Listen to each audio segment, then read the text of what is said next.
Boa noite, Jesus, o amor de Maria. Que alegria nós estarmos reunidos, meus irmãos, minhas irmãs, nessa noite de bate-papo, de partilha, não é? Como é bom estarmos aqui mais uma vez para partilhar sobre um assunto muito importante na nossa vida pessoal, não é? Hoje nós vamos falar sobre a realidade da depressão, não é, que tem atingido tantas pessoas, sobretudo nesse tempo de pandemia, quantas pessoas que estão vivendo essa realidade. Mas quero acolher você que está chegando, deixe seu nome, sua comunidade, sua paróquia, nos acolher nessa noite. Já estou vendo aqui que tem 7 pessoas já que chegaram na live. Seja muito bem-vindo. Diga de onde você é, para que possamos te acolher, não é? Nessa noite toda especial da graça de Deus. E já quero pedir a você que está chegando nessa live que possa compartilhar esse momento nos seus contatos aí no Facebook, no Instagram, no Twitter. Aproveita, marca os irmãos da sua comunidade, né? Marca os irmãos da sua paróquia, chama o povo da tua casa para viver esse momento de partilha. Boa noite, Cris Canário, seja bem-vinda. Cris Sá, que saudade, minha querida, boa noite. Um abraço para o esposo, para os filhos, que alegria ter você por aqui. Não é? Queremos acolher também todos aqueles que estão nos acompanhando nos bastidores aí em cada lar, né? Porque entra um da família, mas tem 2, 3, 4 da família participando. Quero acolher aqui também a minha irmã de sangue, Ana Cleide. Boa noite. É uma alegria enorme nós estarmos aqui. Você, ao longo dessa live, pode deixar aí a sua dúvida, a sua pergunta também, e também acrescentar naquilo que nós vamos partilhar aqui com a profissional, com a psicóloga, que daqui a pouco vai se apresentar para nós, né? Mas é muito bom nós estarmos aqui nessa noite de partilha e de bate-papo, né? Eu já quero convidar você a ouvirmos um texto da Sagrada Escritura, antes da gente dar início ao nosso tema propriamente dito nessa noite. Né? Tem um texto do livro de Eclesiástico, capítulo 30, versículos de 22 a 27, que fala muito ao nosso coração, sobretudo a partir desse tema que nós vamos partilhar nessa noite. Então, Eclesiástico, capítulo 30, versículo de 22 a 27. O título já diz assim, olha, cultivar a alegria. Cultivar a alegria. Não entregues tua alma à tristeza. Não atormentes a ti mesmo em teus pensamentos. A alegria do coração é a vida do homem. Tesouro de santidade. A alegria do homem torna mais longa a sua vida. Tem compaixão de tua alma. Torna-te agradável e firme. Concentra o teu coração na santidade de ti. Pois a tristeza matou a muitos, e não há nela utilidade alguma. A inveja e a ira abreviam os dias, e a inquietação acarreta a velhice antes do tempo. Um coração bondoso e nobre banqueteia-se continuamente, pois seus banquetes são preparados com solicitude. Olha o que o texto bíblico diz para nós. Não entregues tua alma à tristeza. Não atormentes a ti mesmo em teus pensamentos. É a palavra de Deus, não é? Nos ajudando nessa noite a não entregar a nossa alma à tristeza, a não entregar a nossa vida a angústia, a aflição, e mesmo que ela bata na porta do nosso coração, a gente deve pedir forças a Deus, buscar auxílio médico, profissional, para superar esse momento. Então, já quero convidar você a nós rezarmos um pouquinho antes de iniciarmos esse momento de partilha e de bate-papo. Estamos reunidos em nome do Pai, do Filho e do Espírito Santo. Amém. Vinde, Espírito Santo, enchei os corações dos vossos fiéis e acendei neles o fogo do vosso amor. Enviai o vosso Espírito, e tudo será criado, e renovareis a face da terra. Oremos, ó Deus, que instruíste os corações dos vossos fiéis, com a luz do Espírito Santo, fazei que apreciemos retamente todas as coisas, segundo o mesmo Espírito, e gozemos sempre da sua consolação. Por Cristo, Senhor nosso. Amém. Senhor, nós queremos te agradecer e te bendizer por essa noite toda especial que você preparou para nós, de bate-papo, de partilha. Louvado seja, Senhor, pelas nossas famílias. Louvado seja, Senhor, pela vida dos nossos. Te louvamos e te bendizemos porque tu és aquele que não permite que a nossa alma se entregue à tristeza. Louvado tu seja porque tu és o nosso pastor, tu és o nosso verdadeiro amigo. Bendito e louvado tu seja, Senhor, porque tu és o Deus forte. Bendito e louvado tu seja porque tu és o nosso amparo e o nosso sustento. Muito obrigado, Senhor, por essa noite de partilha, pela vida da nossa irmã, Selma, que vai fazer esse bate-papo junto conosco. Te louvamos e te bendizemos, Senhor. Muito obrigado. Louvores e glórias a ti, Senhor. Ave Maria, cheia de graça, o Senhor é convosco. Bendita sois vós entre as mulheres. Bendito é o fruto do vosso ventre, Jesus. Santa Maria, Mãe de Deus, rogai por nós, pecadores, agora e na hora de nossa morte. Amém. Quero também aqui acolher a Rayana, que também a Cris, mãe dela, falou, ó, também está assistindo conosco, irmão. Que bom, Rayana. Seja bem-vinda. Quero acolher aqui também a nossa irmã profissional que vai partilhar conosco hoje, a Selma. Boa noite, Selma. Seja bem-vinda. Boa noite, Joelso. Boa noite a todos que irão participar conosco.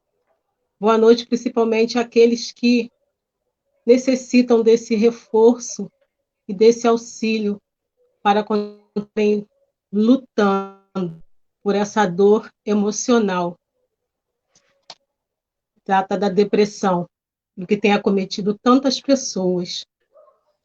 É uma alegria e, ao mesmo tempo, é uma tensão, uma tristeza mesmo, por ser já há mais de 10 anos falarem tanto dessa doença do século, e a gente vê a veracidade das pesquisas. Quem não conhece alguém que mora ao seu lado, um vizinho, um parente, e vivencia esta situação tão difícil, que machuca um dedinho e a mão toda, ou seja, a família adoece com essa patologia, que é a depressão. Maravilha, Selma. Nós estávamos lendo aqui, antes de você entrar, um texto bíblico de Eclesiástico, no capítulo 30, versículos 22 e seguintes, que eu acho que ajuda um pouco a gente a introduzir esse momento de bate-papo sobre esse assunto tão delicado que tem assolado tantas pessoas. Não entregues tua alma à tristeza, não atormentes a ti mesmo em teus pensamentos. A alegria do coração é a vida do homem e um inesgotável tesouro de santidade. Tem compaixão de tua alma, torna-te agradável a Deus e ser firme. Concentra teu coração na santidade e afasta a tristeza para longe de ti, pois a tristeza matou a muitos e não há nela utilidade alguma. Então a gente rezou com essa palavra no início. Selma, eu queria que você falasse de onde que você é, a sua paróquia, não é? se apresentasse para nós, já falei aqui seu nome, mas se apresentasse a sua comunidade, para que os irmãos possam conhecê-lo. Sim, Jailson.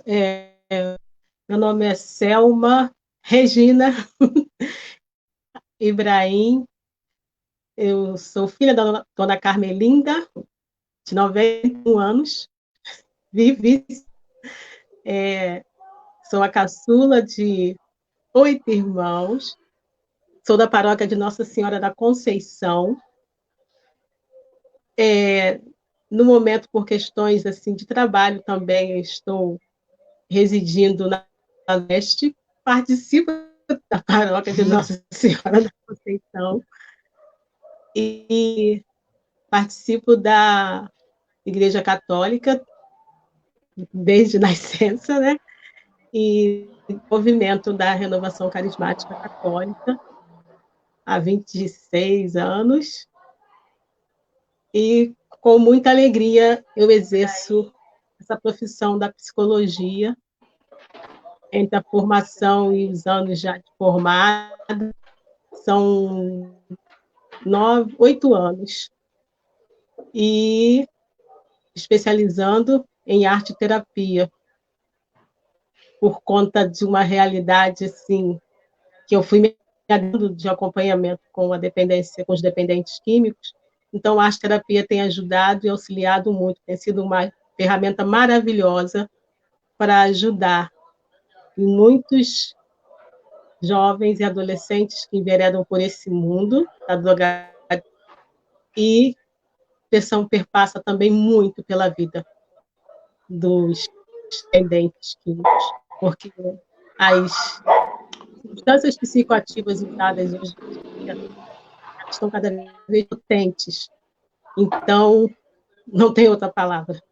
Os danos são muito fortes na saúde biopsicoemocional e espiritual desses dependentes químicos. Eu, assim, às vezes falando com ar de sorriso, não é ironia, porque quando eu fico nervosa, vem o sorriso. A alegria do Senhor é a nossa força. Maravilha, Selma. Então, eu queria aqui, Selma, dizer para os irmãos que estão nos acompanhando nessa noite que você pode também compartilhar esse momento com seus contatos aí no WhatsApp, no Facebook, no Instagram. Você também quiser fazer alguma pergunta dentro desse tema, escreve aqui nos comentários, que daí a gente vai interagindo com a psicóloga, tá bom? Selma, hoje o nosso tema é um bate-papo sobre a depressão, essa realidade que tem assolado tantas pessoas, sobretudo nesse tempo de pandemia. Eu queria já te perguntar, o que é isso? O que é depressão? O que é essa palavra depressão que a gente ouve tanto, e às vezes não consegue distinguir? Só quem sabe, quem passa é que sabe. Sim, a nomenclatura, os conceitos, né, eles ajudam na questão técnica, mas no nosso dia a dia da clínica, as situações, né, que se apresentam.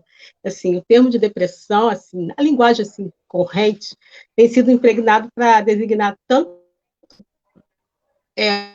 afetivo, assim, normal, tristeza, quanto um sintoma, uma síndrome, uma doença. Se trata mesmo de uma patologia. Assim, no entanto, assim, a característica mais típica, né, dos estados de depressão, seja os sentimentos de tristeza, nem todos os pacientes relatam essa sensação, assim, mais frequente da tristeza, mas também uma falta de energia, uma fadiga.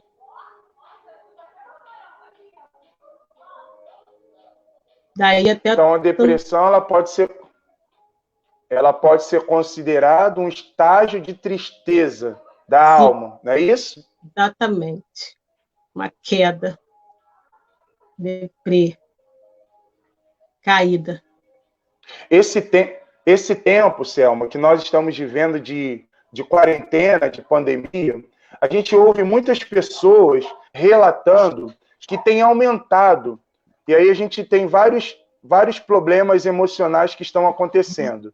Um deles é a questão da ansiedade, não é? Que tem gerado, muitas pessoas têm ficado muito ansiosas, e essa ansiedade ela tem também desencadeado num estado de depressão que você acabou de falar para nós, que é uma doença, não é? Então, se ela é uma doença, ela precisa de tratamento, ela precisa de auxílio, não é isso? Como que a gente faz para diagnosticar uma pessoa que está com sintomas depressivos?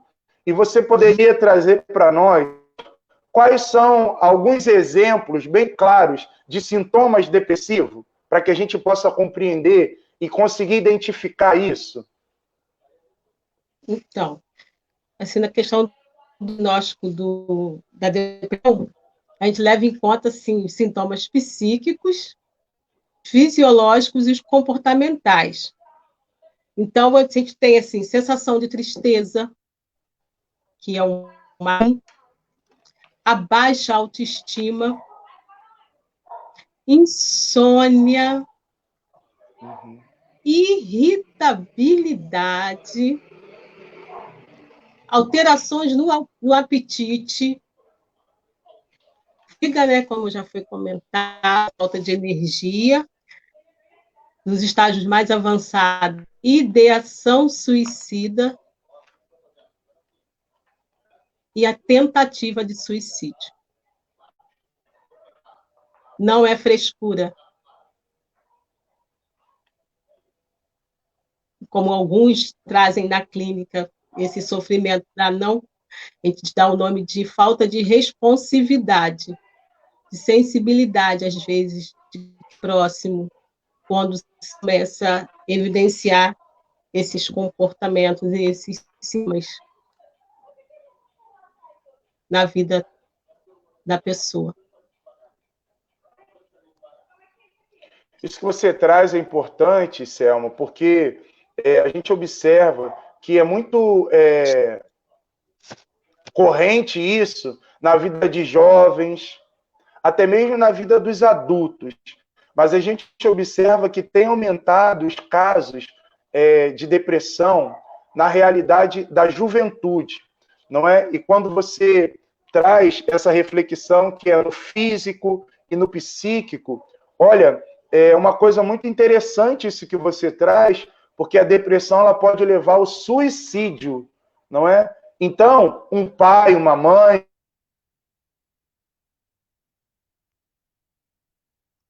observar dentro do seu núcleo familiar os aspectos que possam identificar que a pessoa está depressiva. Isso acontece? A gente consegue identificar, mesmo a gente não sendo um profissional da área da psicologia, é possível identificar, diagnosticar esses sintomas, claro, na vida da pessoa, seja o jovem.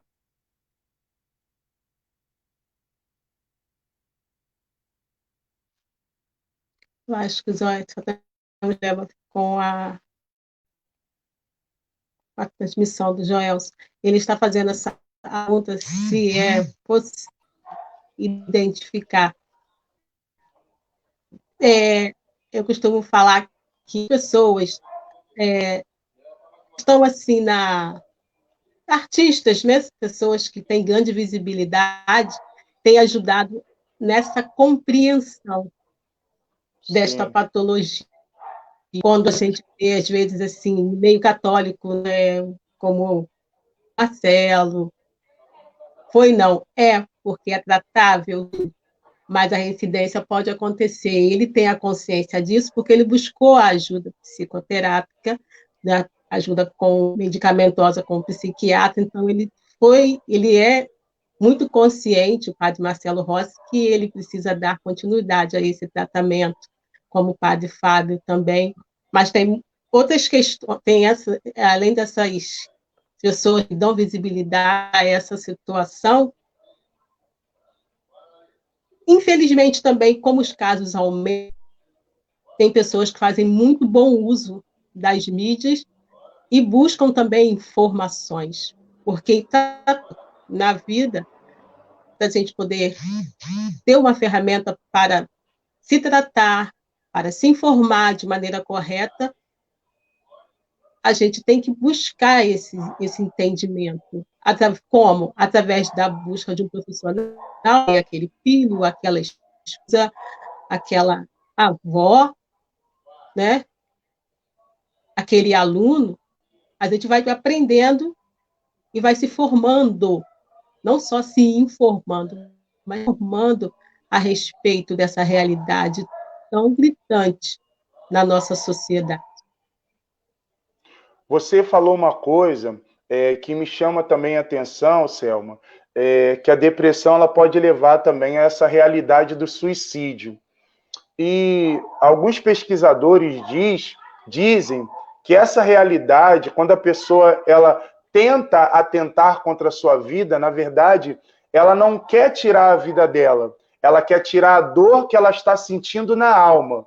Né? Então, eu queria que você comentasse um pouquinho disso para a gente, se a depressão ela gera, de fato, essa dor na alma que só quem está passando consegue sentir. Né? E como superar essa realidade para não chegar a essa realidade de suicídio. Né? Que atenções básicas nós devemos ter com pessoas que têm essa realidade depressiva?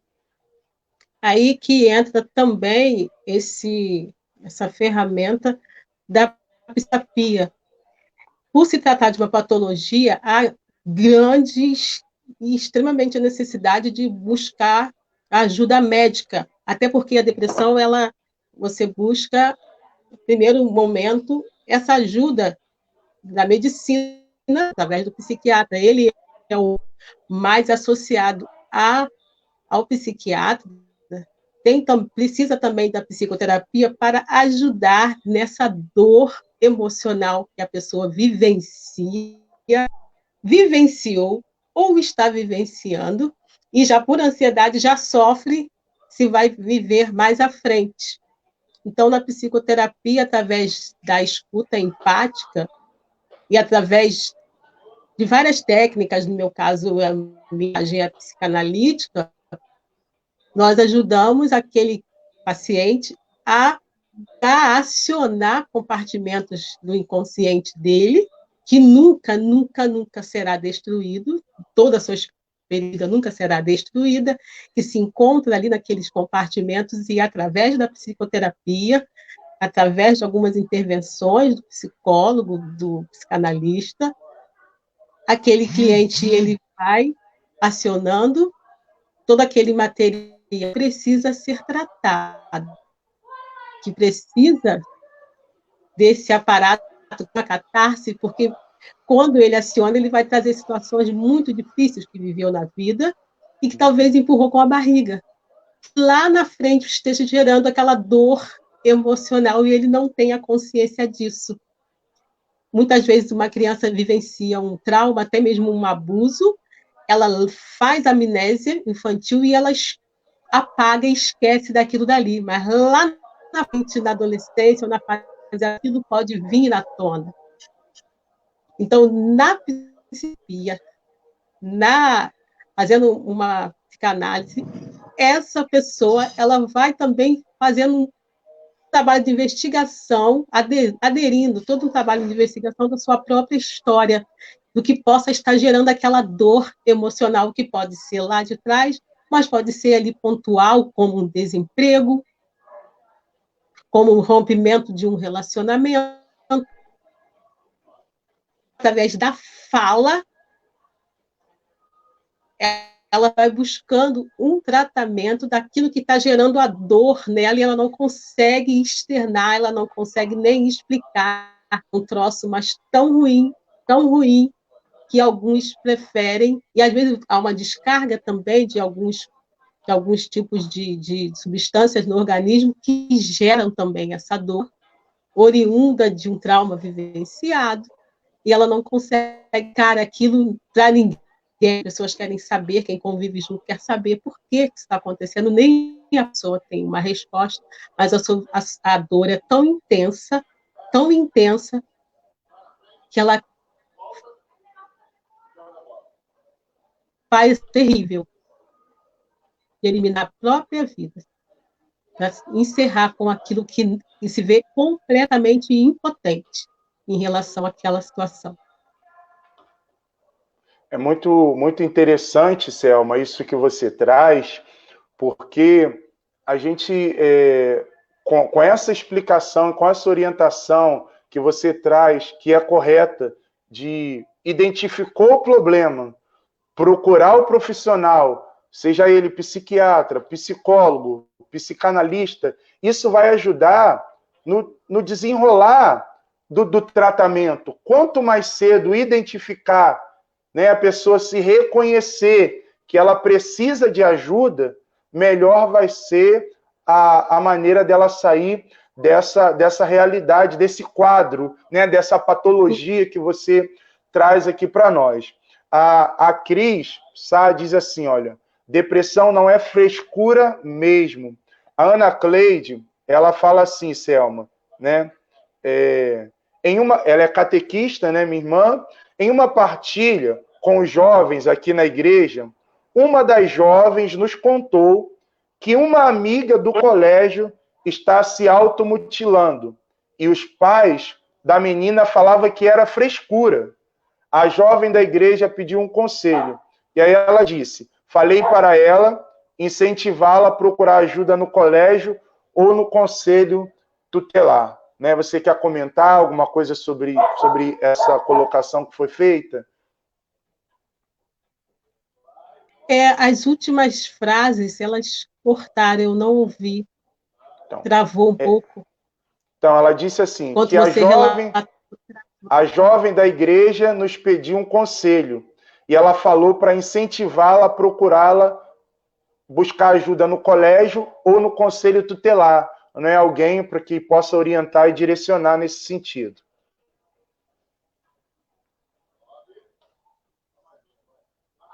Ela buscou auxílio na igreja por conta de algo que eu não compreendi. Está aí na tela, você vai conseguir ler, olha, vai ficar melhor para você.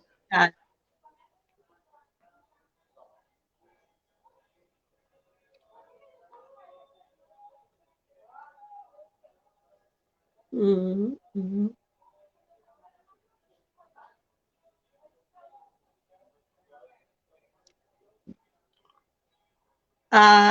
Alguém motivou que ela buscasse ajuda no conselho tutelar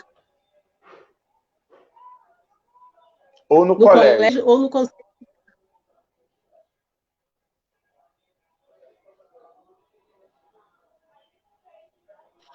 Sim,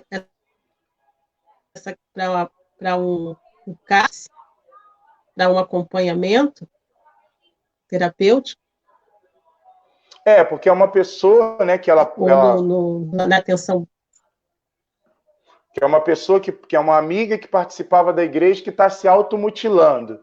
Né? Isso também pode ser uma realidade de tantos que a gente vê, tantos jovens, adultos também, né, que é justamente aquilo que nós estávamos falando. Pode ser um quadro depressivo que a pessoa também ela quer tirar a dor da alma. Então ela se automutila, se machuca, né, achando que ela vai tirar aquela dor. Ali, no caso, ela está partilhando que a forma de orientar, ela pediu para buscar orientação na igreja, ou no colégio, ou no conselho tutelar. Você quer comentar alguma coisa sobre isso? Buscaria, sim, deveria direcionar essa pessoa, adolescente, para, primeiro, uma ajuda terapêutica, para que a própria adolescente pudesse começar, através da terapia, a dividir a dor emocional que ela está vivendo. Entendi. Antes também deveria se acionar essa família, para ver se há algum familiar que possa estar também auxiliando e acompanhando e acolhendo é recente.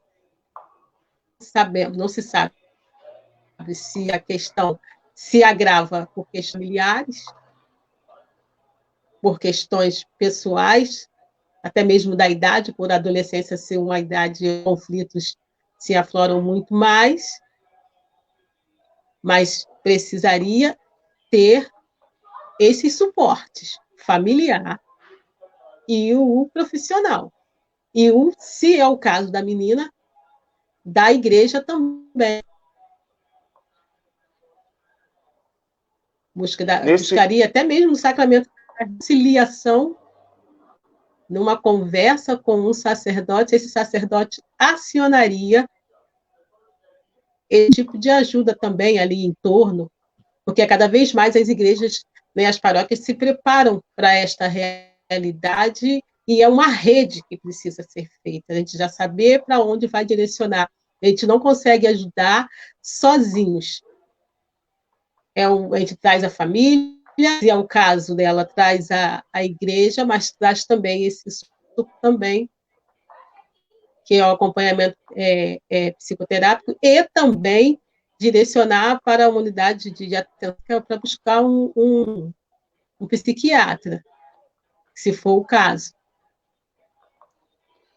Isso, só para, Selma. No primeiro momento, essa adolescente saber que ela não está sozinha. Existe também o próprio CVV, né, também, que ajuda muito, e os jovens eles têm uma facilidade de estar nas redes sociais, então a gente aproveita e faz um bom uso também dessas outras ferramentas que tem de autoajuda. Eu, nessa época, no período da pandemia, que eu comecei a atender, né, online mesmo, com vídeo chamado, cada vez mais aumenta o número de pais que buscam ajuda, e quando eu falo da forma que eu estou entendendo, o adolescente é mais à vontade. Ele já não sai mesmo dali, né, das redes sociais. Então, eu sempre falo isso, eles estão aprendendo a fazer bom uso de poder aliviar as suas dores através da telinha de um celular.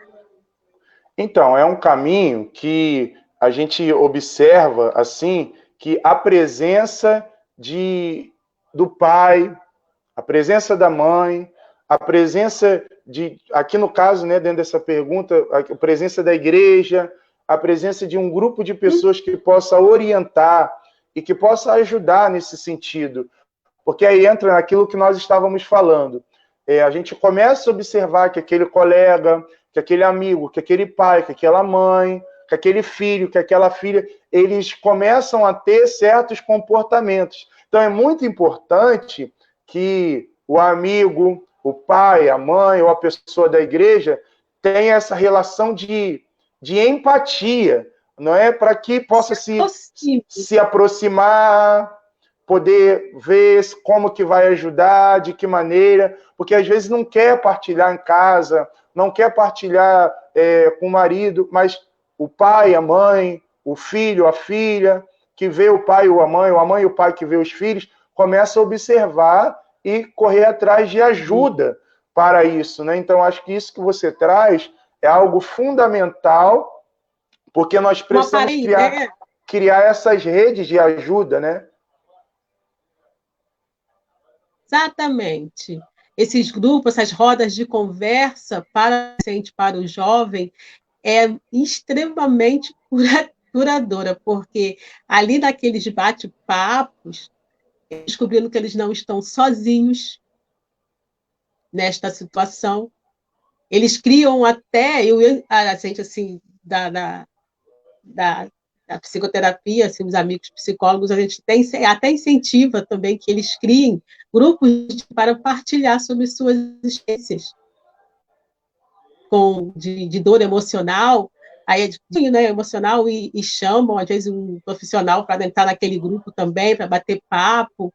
Nesse tempo de pandemia, a gente tem criado porque o interessante é não ficar sozinho, é estar sempre ali partilhando, ter uma experiência de pertença a algum grupo, o adolescente ele vivencia muito essa dor de se sentir sozinho, de não compreendido. Mais facilitadores tiverem, para que eles se sintam parte de algo, de algum grupo que sofre junto, ou que se alegra junto, isso pode-se dizer. Não ficar.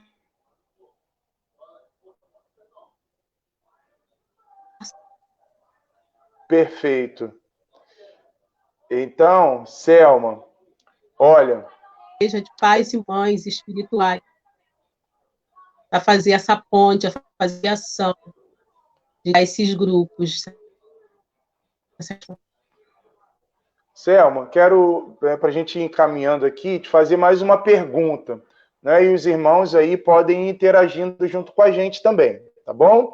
Quais os fatores de risco, Selma, que podem contribuir para o desenvolvimento da depressão? Existem esses fatores de Sim, risco?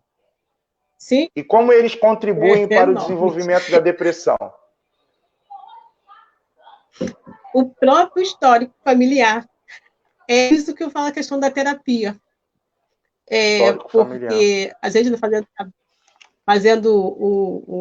esse trabalho de ação, a gente vai descobrindo, e quando a pessoa busca um psiquiatra também, para se chegar a um diagnóstico, também vai ter um aparato, um questionário de perguntas que tem como cunho investigar o histórico familiar daquele paciente que se apresenta ali.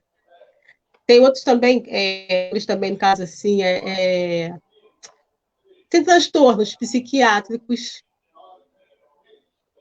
que já instalado, já tem mesmo no histórico da árvore genealógica daquela família, outros casos.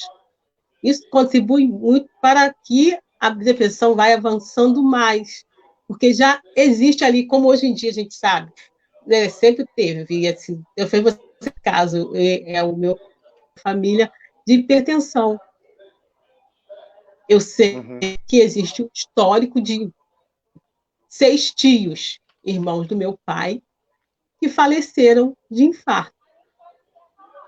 O que a Selma, a pessoa da Selma, sabendo desse histórico da família dela, depois de uma certa idade, ela tem que começar a fazer? Procurar um cardiologista, está sempre pontuando como que está a pressão arterial, porque é um histórico de hipertensão na minha família. A mesma coisa em relação a outras patologias, né?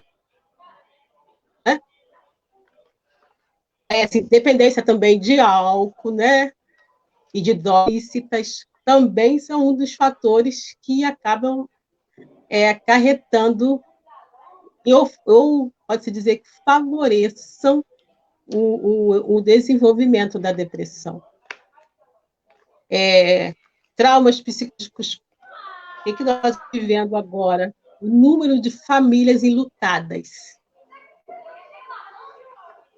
Como que vai ficar a saúde emocional de algumas pessoas no pandemia? Porque para muitas pessoas, essa primeira pandemia da sua vida deixou traumas. Foram Verdade. amigos, familiares, já não estão mais junto de nós, lutos, vivências de assim, muito, preparados para vivermos os nossos lutos. Acho que já teve até a live sobre essa questão. E chegou e 60 mortos. Um mês depois, 2 meses depois, 700 mortos diariamente. Essas 700 mortes têm nome. Tem nomes e tem rostos. E tem famílias sofrendo com essas pessoas. E também mais o que? Questões também neurológicas, né? A gente está conversando isso naquela live sobre a transtorno de ansiedade, que são essas substâncias que são liberadas no sistema nervoso simpático e que vão gerando aquele estresse todo, ou aquela dor toda. Mudanças bruscas né, nas condições financeiras, desemprego. Esses fatores também favorecem e contribuem muito para a evolução de um processo depressivo. Nossa, E outra Selma, isso que questão também você... que... Pode falar, pode conflitos falar. conjugais também. Conflitos Conflitos conjugais, eu conjugais. não deixo de falar sobre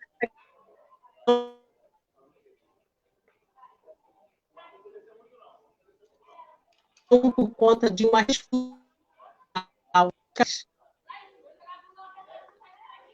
foi toda uma história de conhecimento, de encantamento, que desencadeou num casamento, que gerou filhos, e de repente vem as crises, vem uma traição, vem tantas outras situações, e o casal adentra nessas crises. Muita dor também, isso já tem todo um histórico, e mais essa questão de trauma, que não deixa de ser um trauma. Sonhei em ser feliz. Eu sonhei em constituir família.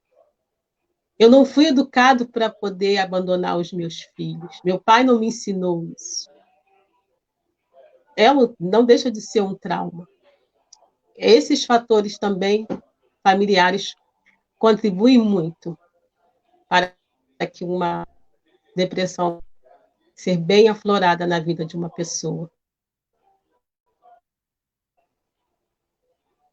Selma, você traz aqui algo que eu vou até retomar, né, para que fique bem claro para a gente, quando você diz que existem fatores de risco que podem contribuir para o desenvolvimento da depressão. Irmãos, olha o que a profissional está trazendo para nós.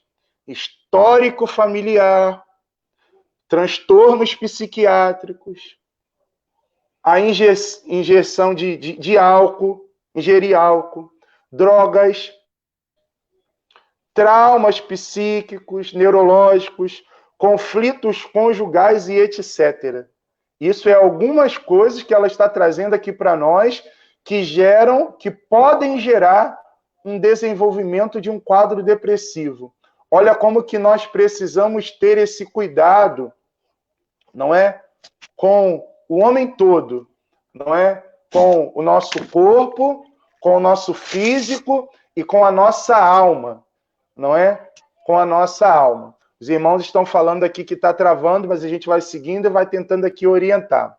A Cris Selma diz assim, olha, o que desencadeou a depressão na minha filha foi o transtorno de distorção de imagem. Uma menina linda que se vê totalmente diferente do que ela é. Você quer comentar um pouquinho sobre isso, Selma? Vamos ler. O que desencadeou a depressão da filha foi um transtorno de distorção de imagem. Uma menina que se vê totalmente diferente do que ela é. Distorção de imagem. Essas questões de referência do que realmente eu sou, idade espera de mim, isso também é uma tensão. Isso gera estresse. Isso gera também ansiedade. Isso leva também a um quadro depressivo. E isso leva também, às vezes, em alguns casos, e cada caso é um caso, a pessoa, como até a questão da anorexia, você se olha no espelho, mas você idealiza, você se vê de uma outra forma. A sociedade, ela é, hoje em dia, assim, muito violenta. Não é bem essa palavra de violenta. É uma insensibilidade mesmo com a nossa juventude. A ponto de a dor com por viver incongruências, por viver sonhos que não se realizam, tudo isso desfigurando, lidar com essas tensões, com essas dores todas que a sociedade apresenta para os nossos jovens hoje em dia, eles acabam se desfigurando do seu verdadeiro eu. Acabam ficando assim vulneráveis, que essa sociedade, que muitas vezes não tão encontrada consigo mesmo, mas que denota assim, uma forma de vida esdrúxula, e os nossos jovens e nossos adolescentes têm sido envolvidos nessa complexidade dessa sociedade que nem ela própria se entende. E a ponto da gente ver, pode-se dizer até mesmo essas algumas e muitas, para quem já passou dos 35, verdadeiras aberrações na vida dos nossos jovens. Alguns estão se desfigurando. Eles olham no espelho, mas eles não se...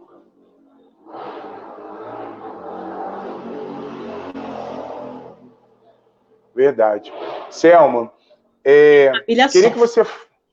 queria que você falasse um pouquinho sobre os subtipos de depressão. Os subtipos de depressão. A gente vai começar, então, já que você está falando dos subtipos de depressão, de um que é assim, a gente convive muito com pessoas que experienciam isso, e às vezes as pessoas até não acolhem, porque é complicado. Vou começar pela distimia. É um número muito grande de pessoas que vivenciam. Como é que é o nome, Selma? Distimia. É quadro mais leve, né? Mais leve, mas é crônico. Assim, uma das características da pessoa são distímia são oscilações. Ela está muito presente na vida de quem vive essa depressão distímica.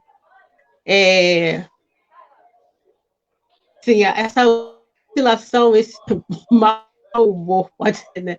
E hora está bem, hora que está mal. Assim, tem muitas pessoas assim que estão nos ouvindo, que não são aqueles catedráticos, né? Mas que já vivem situação que convive com pessoas assim. Eu vou dar um exemplo. Aquele zangado essa coisa dos antigos, né, Joelson? Mas lembra do zangado, do 7 à noite? Lembro. Então, reclama de tudo, reclama do sol, reclama da chuva, da lua, reclama de... Essas pessoas são humoradas. Aquela senhorinha que só vive reclamando de tudo, você fala, encontra com ela pela manhã, bom dia, dona fulana. Dia, só se for para você, né?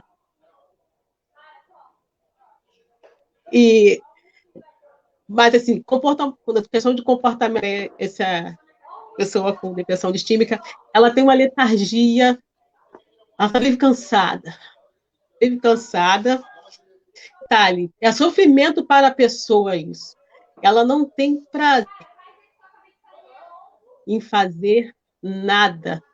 Era uma pessoa normal, dita normal, e de repente você vê até aquilo que ela tanto gostava de fazer, de repente que ela pegar um crochê para fazer, jogar um vôlei com os colegas na rua, de sair da praça, ela vai perdendo completamente a vontade e o prazer de isso. Um outro tipo de depressão é assim, a endógena. A característica dela é a falta de reatividade do humor. Ela tem perda de peso, a pessoa começa a emagrecer. Tá aí, quando a gente falava sobre os sintomas, que tem pessoas que elas vão perdendo o apetite e elas começam a emagrecer de repente. É aquela questão das vezes não entender o que está acontecendo, às vezes já é um quadro de depressão. E no subtítulo, essa é a depressão endógena. Já a depressão ápica, ela já é o contrário. A pessoa começa a comer demais, começa a ganhar peso. Uhum. Já é o contrário. Vamos lá. E tem assim, essa pessoa da depressão atípica tem uma sensibilidade exagerada em relação à rejeição. Exagerada. Aí observar as mudanças, principalmente comportamentais, na vida da pessoa que convive com a gente. Começa a comer demais, começa a ficar hiper, super sensível a qualquer fala, a pessoa já vai abaixando a estima dela. Entra a questão da obesidade, né? Sim. Aí tem também a depressão secundária, que já ela já se caracteriza por síndromes assim depressivas. E por medicamentos, porque há medicamentos, os colaterais também já vão ler. Até essa automedicar pode levar a quadro de depressão. Aí tem a depressão psicótica, e essa é bem visível. A pessoa tem delírios. Ela tem delírios de grandeza. Começa assim, sabe? Você vê que ela está totalmente, popularmente falando, fora da caixinha, fora da casinha, né, que falam. Começa a ter alucinações, acha que está sendo perseguida. Isso de uma gerada, quando a gente fala de delírios, fala de alucinações, fala da questão da psicose, você vê que a pessoa está fugindo totalmente da idade. São coisas assim, extremadas que começam a acontecer, a pessoa começa a falar da vida dela, que ela ganha rios de dinheiro, ou que ela tem não sei quantos no banco. E essas realidades a gente até, eu estou assim falando, que são subtítulos de não, a gente vê isso no atendimento nos centros de recuperação. Eles vivem uns períodos de síndrome de abstinência, depois consegue avançar, mas tem uma fase que eles começam a ter delírios. Quando eu falei, as drogas estão muito potentes. Então, existe a fase para alguns que eles entram num período de depressão mesmo, mas é essa depressão psicótica. Eles começam estão ali há 7, 8 meses sóbrios, sem o uso de substância psicoativa, e, no entanto, eles... Então, não é por conta de medicamento, não é por conta das drogas, entrando naquela depressão. Muitas vezes é uma depressão psicótica. Aí, quais são os comportamentos? Delírios e alucinações. Que é isso que vai levar também a pessoa a ter o surto psicótico, não é isso, Selma? Exatamente. E dentro da depressão, como todas elas, né, todos esses subtítulos, num tem avançado, pode levar à ideação suicida ou a tentativa. Tem que ter um olhar assim muito diferenciado mesmo sobre a pessoa que foi usuária ou de substância psicoativa. Às vezes a pessoa, né, muda de vida, ela se converte firme na igreja, mas ela precisa também de um aparato e de uma observação sobre essas questões. Jesus cura, Jesus salva, Jesus liberta, Jesus o Espírito nos dando dom, uma visão, às vezes, por que ter esse quadro de dependência para poder realmente ajudar no tratamento que é estudar a vida, para não ser pego de surpresas. Selma, tem uma pergunta aqui, né, que eu acho que é pertinente, a pessoa quer mostrar para os outros que está bem. Sim. É isso?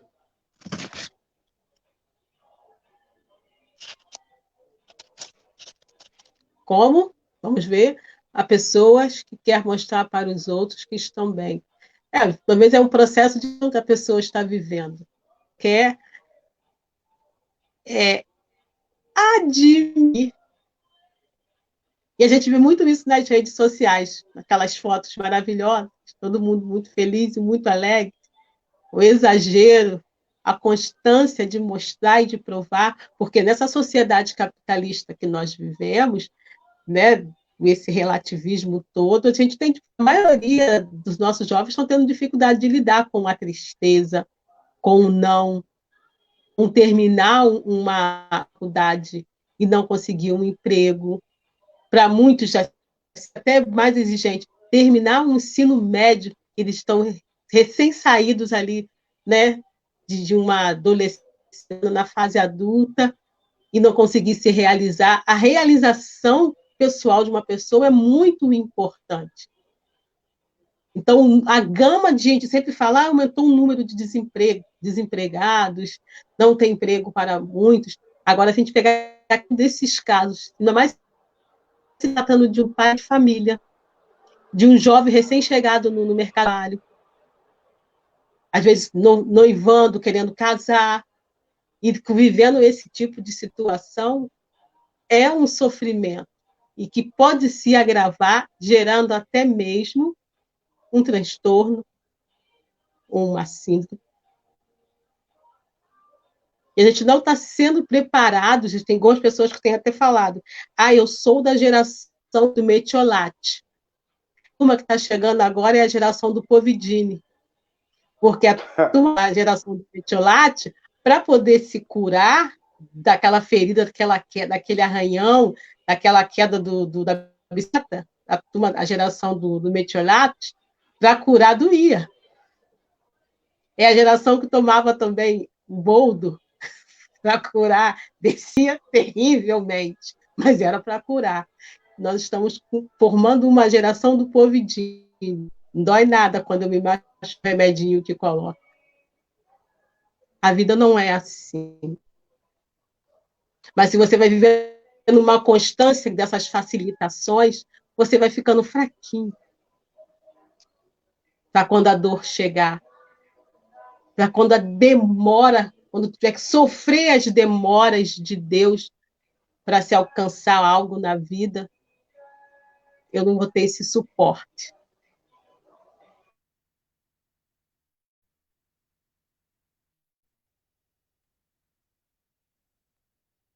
Teve um Selma, também, faltou um subtítulo, o mais famoso, a depressão bipolar.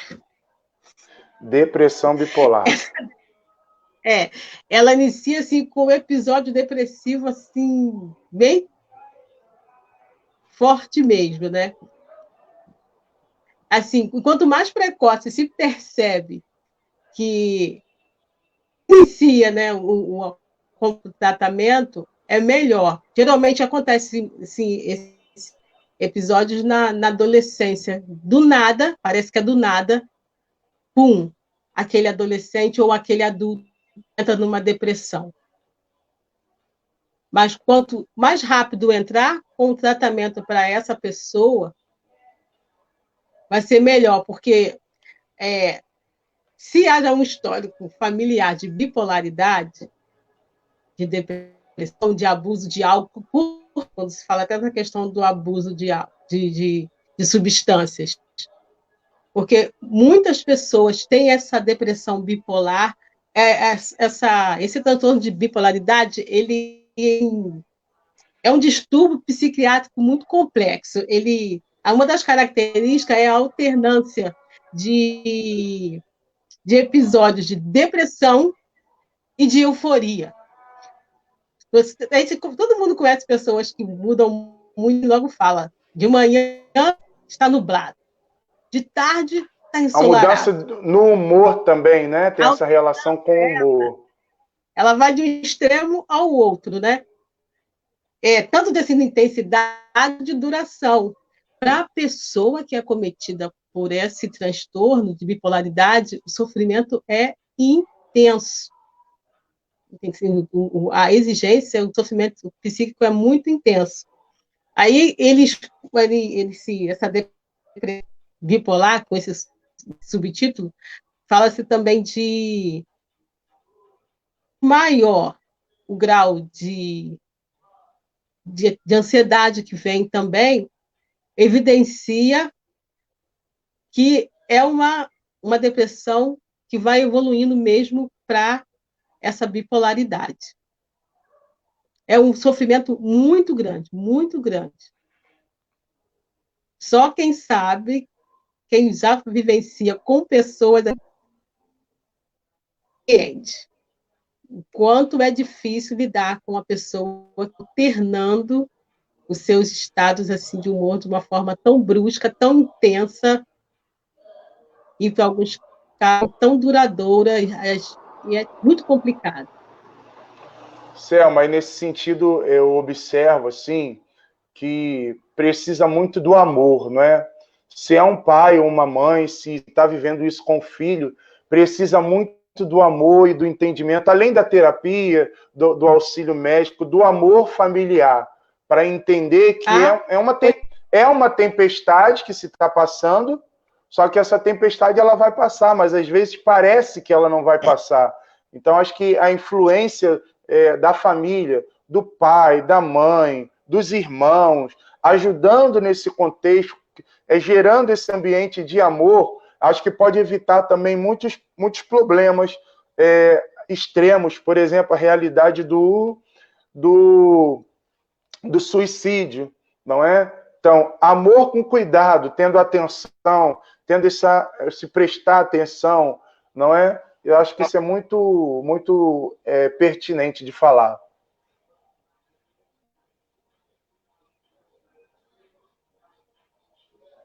O acolhimento o tempo todo. Tem que acolher aquilo que aquela pessoa que convive conosco ela traz. Até quando há essas oscilações, né, essa mudança de humor, procurar acolher, porque está alheio à vontade do outro. As críticas, o julgamento, isso tudo já é um peso muito grande e muitas das pessoas que são acometidas por essa gama de sintomas que se traz como diagnóstico da depressão já é devastador demais para a vida da pessoa. Entendi. Conviver com as pessoas, com os amigos, a própria, ter que aprender a lidar com aquilo, a rejeição de alguns, a incompreensão de outros. Selma, os irmãos estão comentando aqui, né? Os nossos ouvintes dizem assim: a Maria Aparecida Canário coloca aqui: às vezes não conseguimos identificar a depressão e julgamos, né? Isso é um fato que acontece, né, Selma? Sim. Daí a necessidade de cada vez mais ganhar visibilidade. Essa patologia que cresce de maneira assustadora no mundo. E quanto mais a gente conhece, infelizmente, quanto mais bate a nossa porta, a gente se abre também à compreensão e o acolhimento dessa dor emocional que milhares de pessoas têm vivido, numa gama de situações.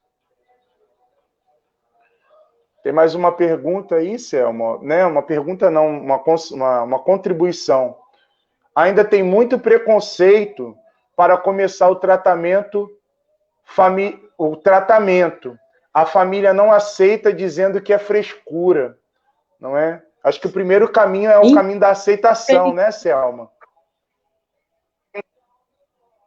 Sim. Na clínica a gente recebe, até achar que não, isso já foi superado, não foi superado.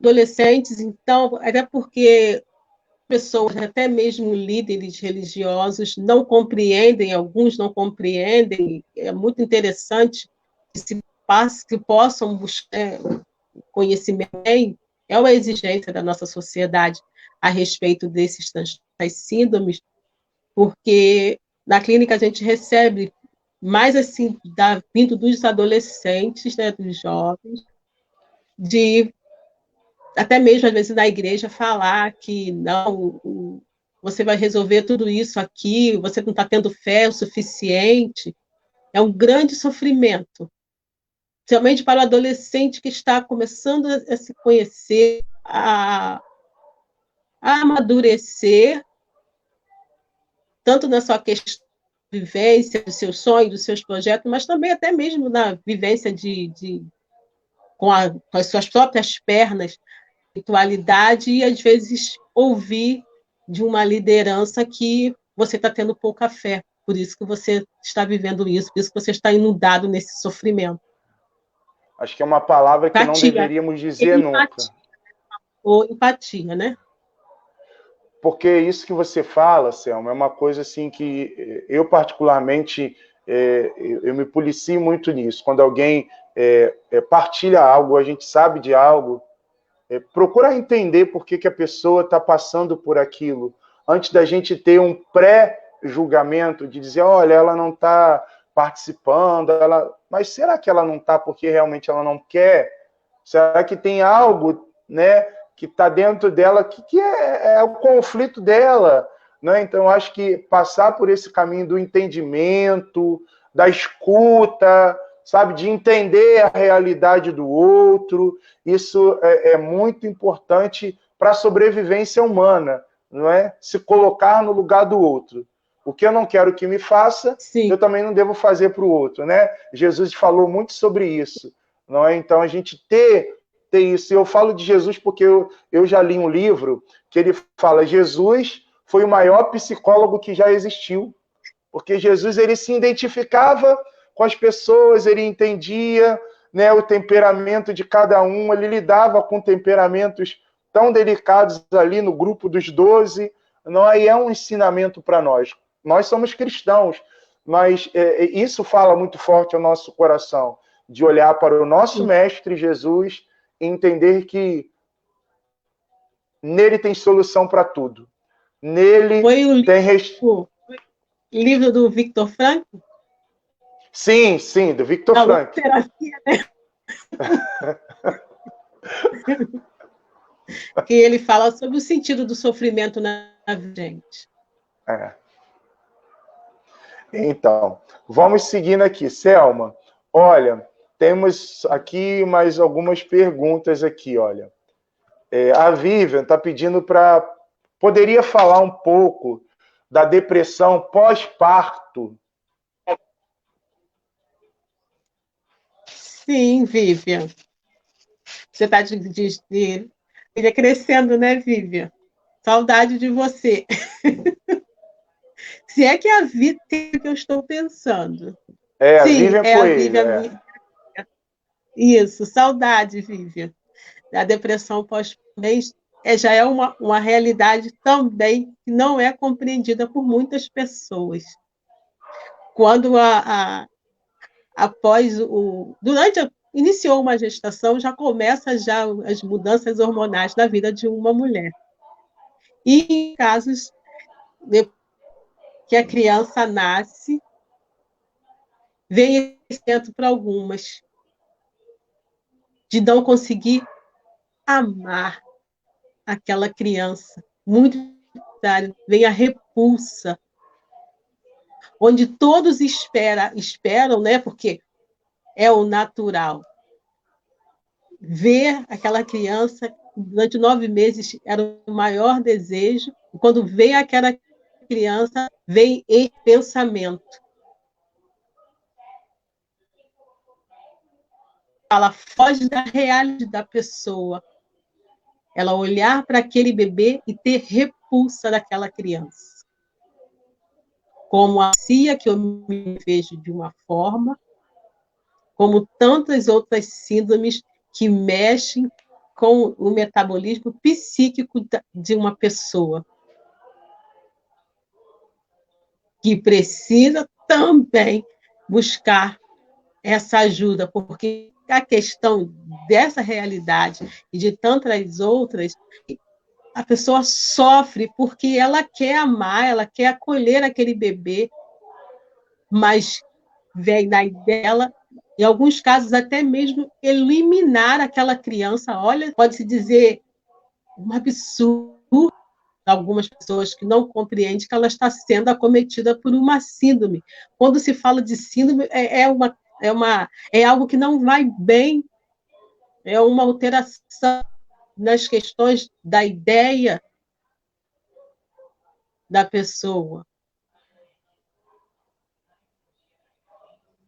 E, às vezes, a própria pessoa traz ela acaba se culpa por não conseguir mudar aquela maneira de pensar em relação àquele bebê que foi sonhado e esperado por 9 meses. E quando o bebê chega, ela só consegue vivenciar de forma bem bruta mesmo a ver aquela criança.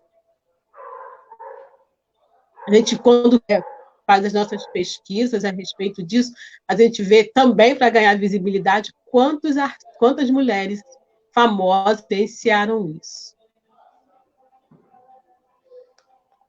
E depois vem por trás um quadro depressivo também. Selma, a Cris Sá, vou até colocar aqui a pergunta, né? Olha, está bem grande aí na tela. É para você ir lendo. O apoio dos pais e irmãos é fundamental. Ela diz assim: parei minha vida para viver 24 horas em função da minha família, da minha filha. Ela teve 2 indicações para internação, mas não aceitei. Minha filha toma medicações fortíssimas, se automutila, tentou suicídio e depois conseguimos acertar com as medicações. Foram muitas trocas, estava melhor, mas o confinamento não fez muito bem a ela e agora está tendo algumas recaídas, mas tenho fé em Deus que isso vai passar. Quer comentar, Sim, Selma? com certeza. Você fez o dever de casa de forma maravilhosa.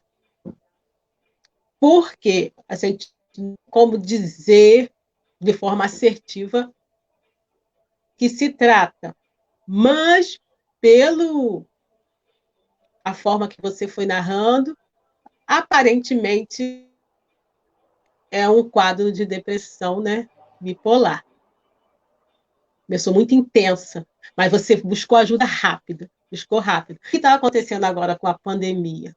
Da quem já vivencia já esse acolhimento, que é o caso da sua filha, da filha, de todo esse suporte, toda essa ajuda, todas essas ferramentas para ela poder viver com qualidade de vida. Porque quando se diagnostica, se trata de um caso é um diagnóstico clínico, você buscou o profissional. Então, já veio o medicamento para poder ajudar ela a ajustar, né, o humor dela, para poder ela ter também a certeza que ela não estava sozinha, foi o acolhimento da família, mas os episódios, porque talvez até hormonais, veio de forma intensa.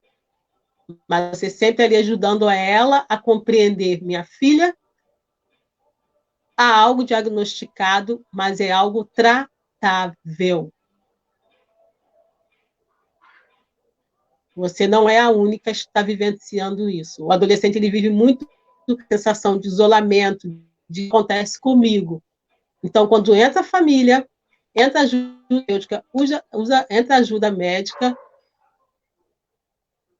essa baixa autoestima também começa a assumir da vida do adolescente, que é acometido por essa depressão, que me parece ser a bipolar. Porque eles já vão ajustando a medicação de acordo com essa necessidade, com o quadro que foi se apresentando. Agora, veio a pandemia, está sendo o caso de algumas pessoas que têm esse acompanhamento. Mas creio eu que o médico esteja ainda acompanhando essa menina. Agora, aí que entra a qualidade também do relacionamento familiar. Porque uma casa onde o paciente ele é bem acolhido, isso colabora muito para o tratamento.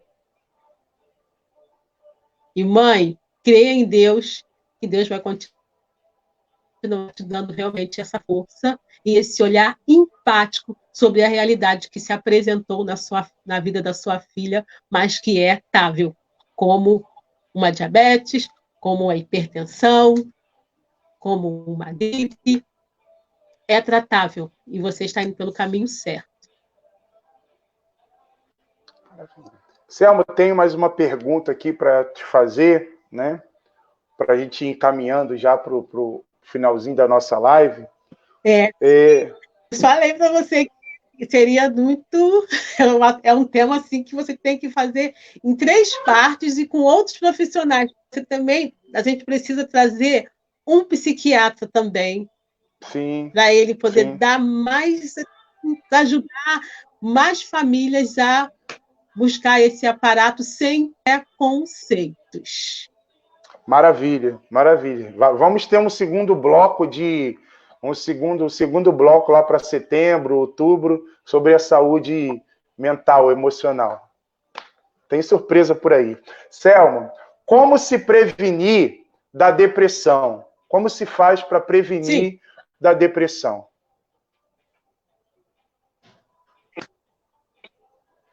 Prevenção é a alma de situação. Dieta equilibrada. A gente come muito. Não tem como buscar um nutricionista, tem o bate-papo, a troca, né? Por isso que esses grupos de rodas, mesmo essas partilhas da igreja, no grupo, no trabalho, também às vezes uma alimentação que está sendo extremamente danosa para a vida dela. Então, dieta equilibrada, tirar muitas coisinhas que a gente come que predispõe também essa questão da depressão. Praticar atividade física, a ociosidade de muitas pessoas. E vários profissionais hoje eles colocam mesmo no tratamento, cardiologista, o clínico, o endócrino, todos eles vão colocando, faça atividade física, faz uma caminhadazinha, anda de bicicleta, por que tem que ir lá na padaria de carro? Vai caminhando, vai com essa ociosidade, que isso não é muito bom para a sua saúde emocional. Combater o estresse. A gente não pode ter vergonha nenhuma. Às vezes você vivencia certas situações, certos lugares, certos grupos, que volta para você voltar para casa pior do que quando você foi.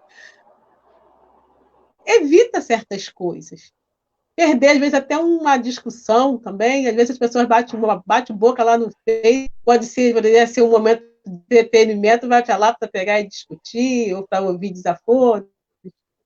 Vamos combater as coisas que deixam a gente estressado.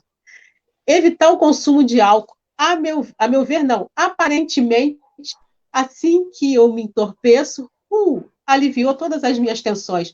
Até porque isso foi comprovado também na pandemia. Isso, na clínica, a gente comprova quantas pessoas estavam afastadas do álcool, às vezes até já há anos.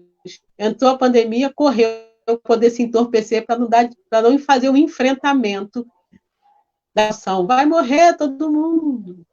O que é isso? Que na Itália está morrendo não sei quantas pessoas. Aí a pessoa ficou apavorada e buscou o álcool. Evitar também as drogas, principalmente as ilícitas, né? Pode também agravar uma situação ou desencadear uma depressão. Diminuir a cafeína.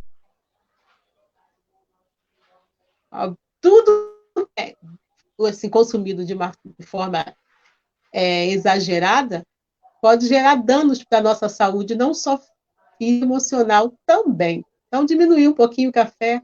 Às vezes a pessoa não percebe que aquele café eu preciso desse café de manhã, de tarde, de noite. 3 vezes de manhã, 3 vezes à tarde, 3 vezes à noite. Isso pode mexer com o seu sono.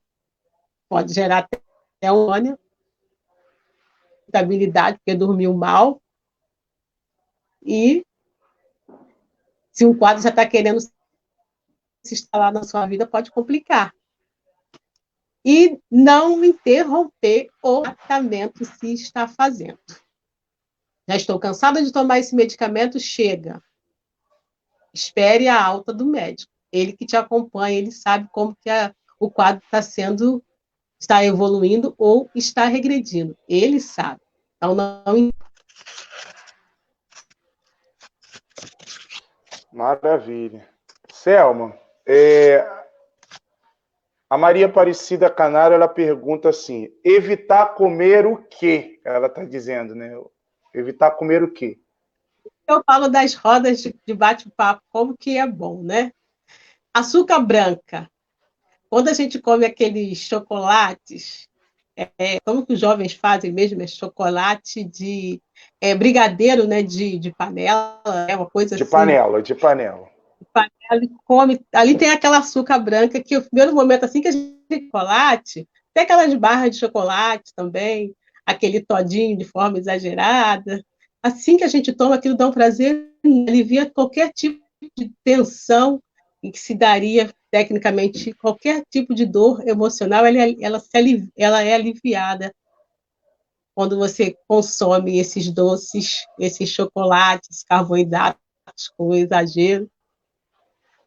Não é para tirar, é para diminuir. E observe se o seu humor não vai melhorar, sua energia plena não vai retomar, porque assim que come esses chocolates, esses refrigerantes, né, como se fosse água, a sensação que a pessoa tem é de ela se sente saciada e ela se sente aliviada também das dores emocionais.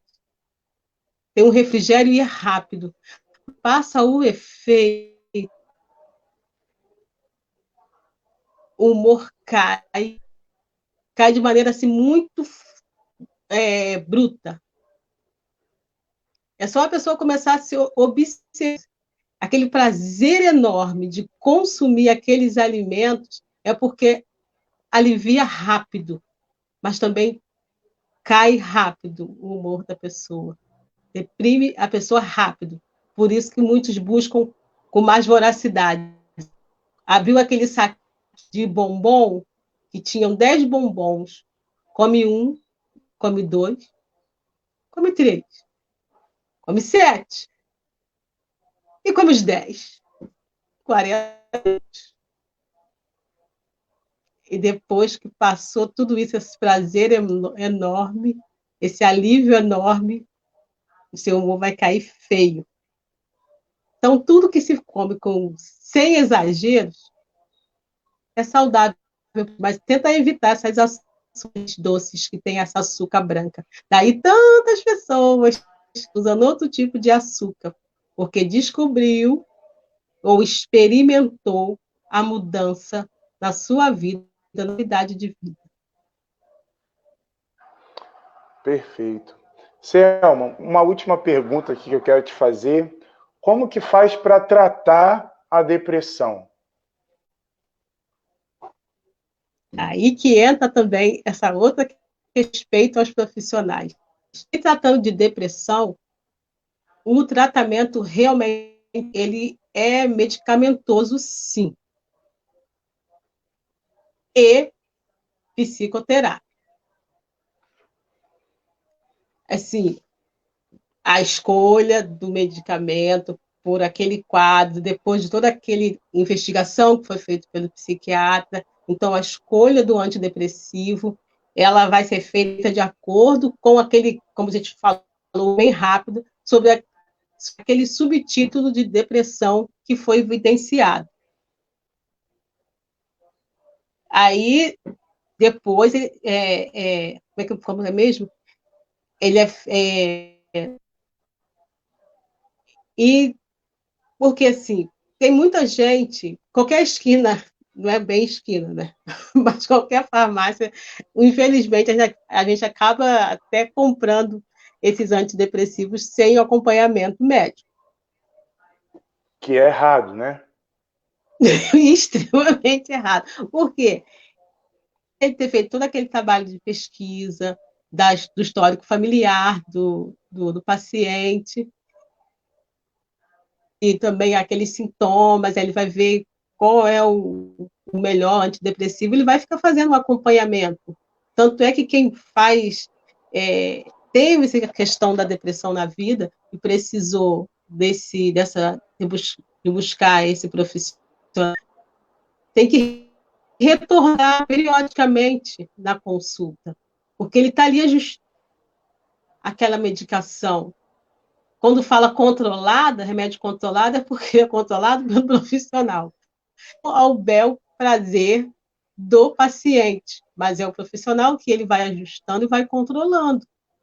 Até porque se ele não é controlado pelo médico, ele se torna uma droga, não é? Então, nós não podemos se automedicar nesse sentido, sobretudo nesses remédios que são controlados, porque pode gerar problemas inúmeros na nossa vida e levar até a óbito, não é? Porque você não sabe se tem um problema cardíaco, se aquela medicação vai fazer um efeito. Então, remédio com prescrição médica, né, para que a gente não tenha problema. Selma. E buscar o tratamento também, né? É claro, né? Claro que você vai conseguir o profissional, busca o CAPS também, porque o profissional, o psiquiatra, que você conseguir esse tratamento, ele vai te encaminhar também para uma ajuda psicoterápica. Você pode buscar também, a gente tem muito essa questão do CVV, o telefone até 188, que é o Centro de Valorização da Vida, porque às vezes, numa madrugada, às vezes a pessoa, um jovem, um conhecido tem uma crise, é só ligar e tem plantão lá 4 horas. Não ficar sozinho, como nós iniciamos sobre isso. Busque ajuda. Isso é importantíssimo, porque tem vários meios, né, recursos para auxiliar. Né? Tem o telefone de CVV, tem pessoas da igreja, tem psicólogos, enfim, tem uma gama de instrumentos que podem auxiliar nesse sentido, né, Selma? A Claudinéia, ela diz assim: quando uma pessoa passa pelo processo de depressão, tomou remédio por período, hoje não toma mais remédio, a pessoa teria que procurar um psicólogo? Fez tratamento com um neuropsiquiatra. Para quem já teve depressão na vida, a reincidência ela é um fato. A possibilidade de ter de novo é muito grande. Por isso tem que estar sempre se autoavaliando, sim, sozinha, se autoavaliando, mas também buscando, quando perceber, assim, eu costumo falar muito isso para quem tem resistência, a voltar a um tratamento, a voltar a uma medicação, mas tem que estar sempre atento a uma nuvem que pode voltar de novo para em cima da sua cabeça e você não perceber a resistência, a voltar àquela rotina do medicamento é muito grande. Mas a recidência, ela acontece. Para quem já teve uma vez a depressão, pode voltar de novo. Como algumas pessoas vivem sob tensão porque já teve um câncer e tem medo de voltar, A depressão, isso também pode acontecer isso. Temos aqui a Maria Aparecida Canário, ela pergunta: como ajudar uma pessoa que tem muita inconstância de humor? Eu acho que você já até respondeu um pouco, né? Mas se você quiser Começa pelo acrescentar. acolhimento, pela empatia. É a maneira de ajudar. Acolha essa limitação que essa pessoa tem, junte-se a ela para que ela perceba que você está compreendendo, para depois, sutilmente, ajuda. Maravilha, Selma. Os irmãos estão falando aqui que amaram a partilha, esse bate-papo, né? Realmente foi Muito muito rápido. gratificante. Passa rápido, ó, 1h30 aqui de partilha, 1h30, né? Mas foi realmente edificante. No mês de setembro, né, nós vamos preparar, porque o mês de setembro é setembro amarelo, não é, Selma? Setembro amarelo. Então, nós queremos refletir sobre esse mês aí, do setembro amarelo. Queremos fazer esse mês só sobre esse assunto do setembro amarelo. Né? Em outubro, a gente volta a tratar das temáticas. O setembro amarelo fala de que mesmo, Selma? Suicídio. Então, no É o mês de mês setembro. amarelo, o amarelo da maturidade. Eu admito que eu preciso de ajuda. Então, Isso é coisa minha. No mês de setembro, nós vamos preparar um bate-papo com profissionais. A Selma vai voltar para falar de novo com a gente no mês de setembro, não é? E teremos outros profissionais também falando sobre essa realidade do suicídio, não é? Então, você já aguarda aí que nós vamos partilhar e falar sobre isso, esclarecer, tirar as nossas dúvidas em relação a tudo isso que nós falamos. Selma, nós queremos te agradecer, né, por mais uma vez você dispor aí a sua hora para poder partilhar conosco um pouquinho de conhecimento, de tudo que você, nesses anos aí de estudo, adquiriu e que agora pôde também trazer um pouquinho aqui para nós. Com certeza, Selma, ajudou a muitas pessoas, né, tantos depoimentos aqui, tantas partilhas que foram trazidas aqui pelos irmãos, não é, e que estão gerando, assim, realmente uma ajuda.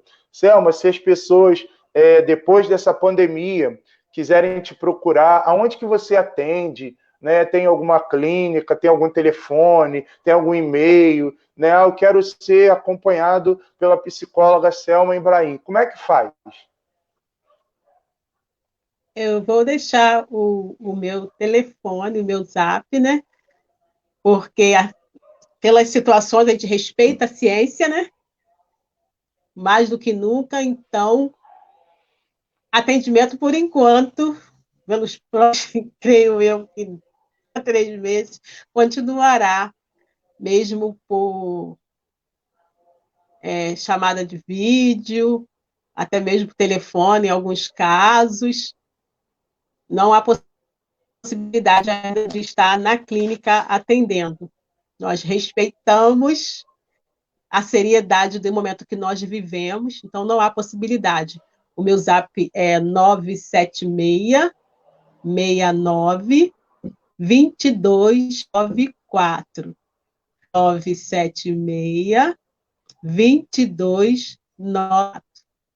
976 69 2294. E aí nós podemos bater um papo e conversar a respeito da sua demanda.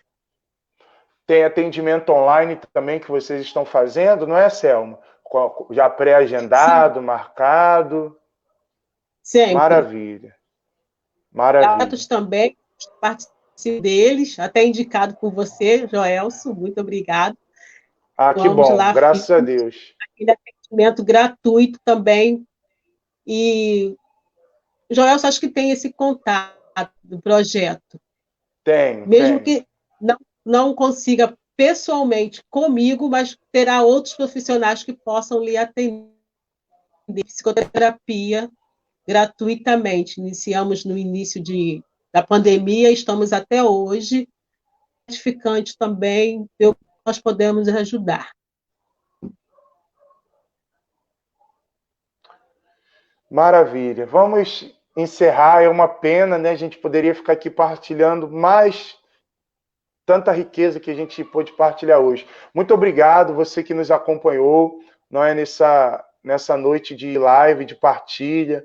Os irmãos estão deixando aqui dizendo que foi muito boa a partilha. Compartilhe essa live, não é? Com os seus contatos no Facebook, WhatsApp, Instagram. Vai chegar nas outras pessoas que também têm essa realidade de depressão. Nosso intuito aqui não era esgotar todo o assunto, mas pelo menos a gente já iniciar um bate-papo, para poder ajudar, né? Dizer que é muito importante a gente ter o auxílio de um profissional para todas essas questões que foram levantadas aqui hoje, partilhadas, né? Porque, como a gente leu na palavra de Eclesiástico, a tristeza matou a muitos, portanto, não entregue a tua alma à tristeza. Então, é um caminho que a gente faz, né? de discipulado com Jesus, que é o nosso médico dos médicos e que deu também sabedoria aos profissionais da área da saúde para também nos orientar e direcionar. Vamos rezar uma Ave Maria, Selma? Peço a você que reze essa Ave Maria, por todos os irmãos que também estão vivendo essa realidade da depressão, tantas situações que foram partilhadas aqui conosco nessa noite. Ave Maria, cheia de graças, Senhor é convosco. Bendita sois vós entre as mulheres. Bendito é o fruto do vosso Jesus. Santa Maria, Mãe de Deus, rogai por nós, pecadores, agora, na hora de nossa morte. Amém. Amém. Nossa Senhora Carmo, rogai por nós. Estivemos reunidos e unidos em nome do Pai, do Filho e do Espírito Santo. Amém. Selma, um abraço virtual, olha, um abraço, coraçãozinho para você, olha, Deus te abençoe, Deus te abençoe, Deus te abençoe. Faz o coraçãozinho aí, Selma. Boa noite para todos, muito obrigada pelo acolhimento. Deus abençoe, irmãos. Boa noite. Tchau, tchau.